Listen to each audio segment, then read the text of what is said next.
بلوچستان میں 2008 سے 2013 کی حکومت کہانی آپ ہماری پچھلی ویڈیو میں دیکھ چکے ہیں۔ یہ کہا جاتا ہے کہ بلوچستان کو حقوق نہیں ملے، لیکن کیا یہ مکمل سچ بھی ہے؟ کیا بلوچستان میں حکمرانی کرنے والے سیاستدان، خاص طور پر چند سردار، اس تباہی کے ذمہ دار نہیں؟ چلیے 2013 سے 2018 کے دوران بلوچستان میں حکومتی کارکردگی کا جائزہ لے لیتے ہیں۔ سب سے پہلے سرداری سیاست اور حکومتی نظام پر نظر ڈال لیتے ہیں۔ نواب اسلم رئی ثانی کی حکومت اور بلوچستان اسمبلی کی مدت جنوری 2013 میں مکمل ہو گئی۔ جون 2013 میں بلوچستان میں ایک نئی حکومت بنی۔ اس حکومت کی تشکیل کی کہانی دلچسپ ہے۔ ہوا کچھ یوں کہ 2013 کے انتخابات کے بعد بلوچستان اسمبلی میں کوئی بھی جماعت واضح اکثریت حاصل نہیں کر سکی۔ 65 میں سے 38 کا نمبر درکار تھا۔ سب سے بڑی جماعت پختونخوا ملی عوامی پارٹی تھی، جس نے صرف 14 نشستیں حاصل کی۔ مسلم لیگ نون کے 12 ارکان تھے اور نیشنل پارٹی نے 10 نشستوں پر کامیابی حاصل کی اور یوں اکثریت کے لیے درکار نمبر حاصل ہو گیا۔ اپوزیشن میں بیٹھنے والی جمعیت علماء اسلام فضل الرحمان گروپ نے 8 نشستیں حاصل کی۔ مسلم لیگ قاف کے 6 ارکان تھے اور بلوچستان نیشنل پارٹی کے صرف 2 ارکان۔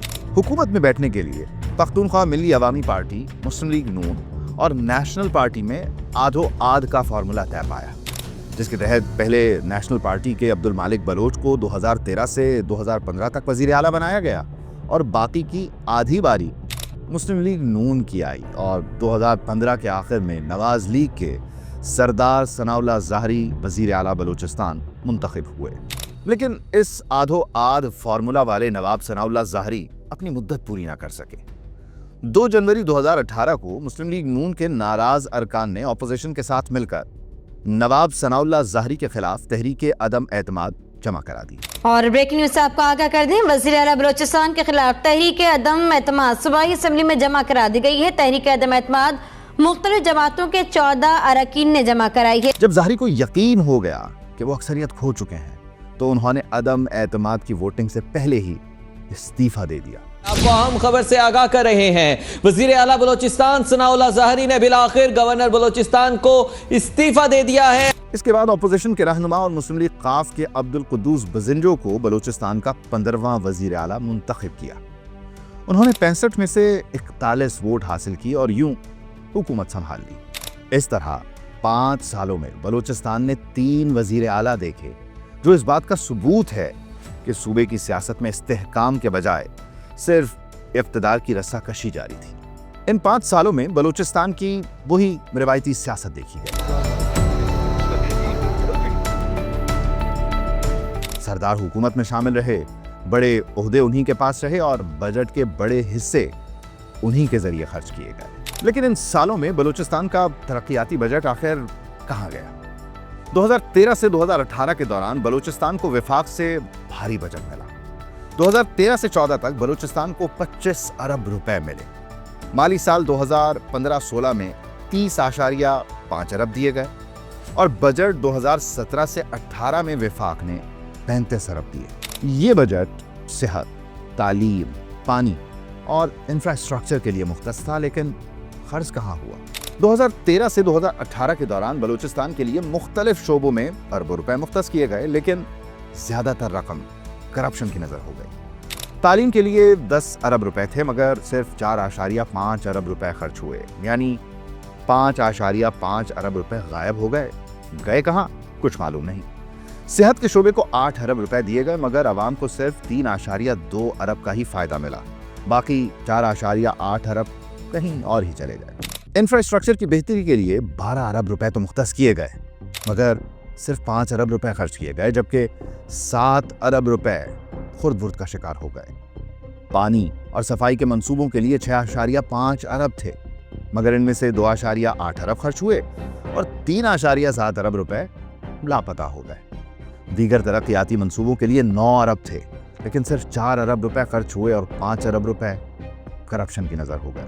यहाँ आपको बताएं कि बलूचिस्तान मेगा करप्शन स्कैंडल के मरकजी मुल्जिम मुश्ताक रईसानी और म्यूनिसिपल कमेटी खालिकाबाद के अकाउंटेंट नदीम इकबाल को एहतसाब अदालत पहुंचा दिया गया है। ये तमाम आदाद शुमार जाहिर करते हैं कि बलूचिस्तान के मसाइल का असल सबब वफाक की बेहिसी से ज्यादा मकामी हुक्मरानों, खास तौर पर सरदारों की करप्शन है, जो हुकूमत में शामिल होकर अवाम के हुकूक पर डाका डालते रहे। ये वाज़ेह है कि अरबों रुपए करप्शन की नजर हो गए और इस करप्शन में अहम किरदार इन्हीं सरदारों का था जो हुकूमत में शामिल थे। मेगा करप्शन केस में बलूचिस्तान हाई कोर्ट ने खालिद लांगू और मुश्ताक रईसानी की जमानत मंसूख कर दी। बलूचिस्तान में रिवायती सियासतदान, खास तौर पर सरदार, हमेशा ही हुकूमत का हिस्सा रहे। वही लोग जो अवाम की महरूमी का नारा लगाते हैं, इख्तिदार में आकर अरबों रुपए हड़प कर लेते हैं। तालीम के लिए बजट मुख्तस हुआ मगर स्कूल्स बंद रहे। सेहत के नाम पर पैसा तो आया मगर अस्पतालों में सहूलतें ना पहुंची। पानी और बुनियादी ढांचे के मंसूबे सिर्फ और सिर्फ कागजों में रहे।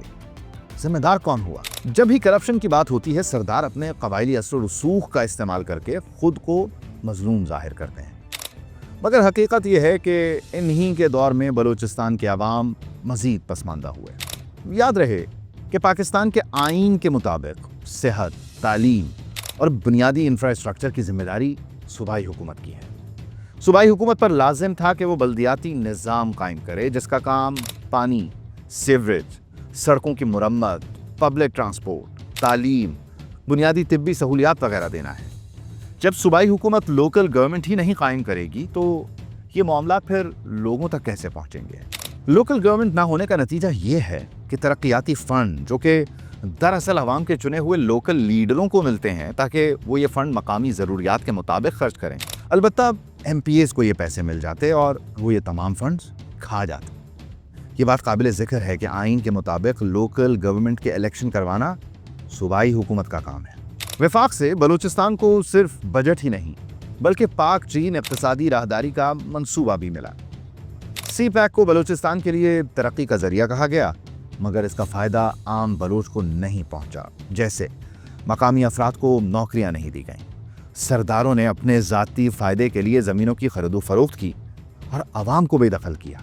मसला सिर्फ इंतज़ामी हद तक महदूद नहीं बल्कि अक्सर सरदार रियासत के खिलाफ नारे भी लगाते हैं लेकिन खुद हुकूमत में शामिल होकर अरबों रुपए भी बटोरते हैं। इन सरदारों की जानिब से अवाम को सिक्योरिटी फोर्सेस के खिलाफ भड़काया जाता है जबकि खुद हुकूमत के फंड से ये फ़ायदा उठाते हैं। नौजवानों को रियासत के खिलाफ मुसल्लह तंजीमों में शामिल होने पर मजबूर किया जाता है जबकि सरदार और उनके ख़ानदान मराआत याफ्ता ज़िंदगी गुजारते हैं। अब हमें ज़बरदस्ती क्यों कोई पाकिस्तानी बना रहा है? तो यहाँ हम उसके इदारों के ख़िलाफ़ लड़ रहे हैं। जितने भी उसके इंतज़ामी इदारे हैं, चाहे पुलिस है, जो उसकी ताकत को बढ़ा रहे हैं, हम उनको कमज़ोर कर रहे हैं। 2013 से 2018 के दौरान बलूचिस्तान को अरबों रुपए मिले लेकिन तरक्की नहीं हुई। इसकी सबसे बड़ी वजह यही सरदार थे जो हुकूमत में शामिल रहे, वसाइल पर काबिज रहे और करप्शन के ज़रिए पैसा बाहर मुंतकिल करते रहे। अगर बलूचिस्तान आज भी पसमानदा है तो इसकी बड़ी वजह वफाक से ज़्यादा वो सरदार हैं जो दिहाइयों से इक़्तिदार में रहकर आवाम के नाम पर सियासत करते रहे मगर कभी आवाम के मसाइल हल नहीं किए। बलूचिस्तान की तरक्की तभी मुमकिन होगी जब आवाम सरदारों के झूठे बयानिए को समझेंगे और उनसे सवाल करेंगे कि आखिर अरबों रुपए कहाँ गए।